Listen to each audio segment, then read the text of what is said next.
Hello, welcome to Poetry Changes Lives. Poetry, history, a thought for the day, all in one book. What a bargain. You can get it at bookshops all over the world.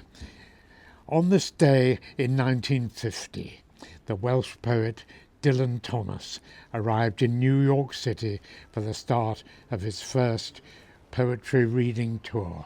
And if you've never heard him, there are recordings of Dylan Thomas reading his poetry, and wow, they're really worth listening to. He was an absolute one-off.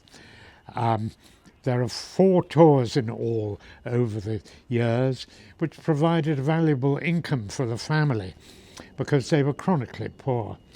The downside was that it gave Dylan Thomas freedom to drink and philander away from the watchful eyes of his wife Caitlin, although her own behaviour, sadly, when alone, was often mirrored his. She was pretty fond of alcohol as well.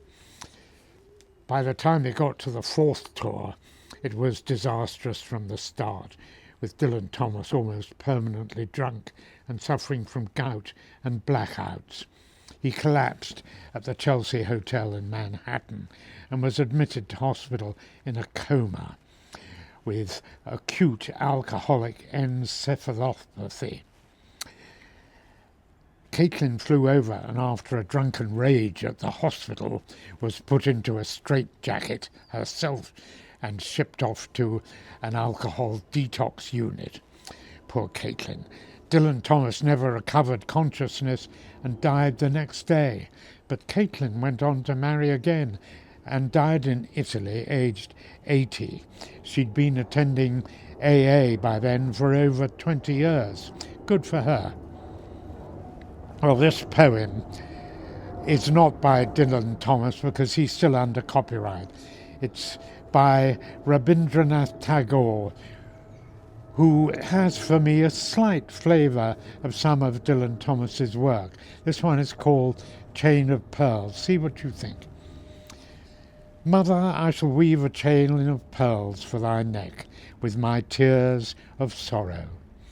The stars have wrought their anklets of light to deck thy feet, but mine will hang upon thy breast.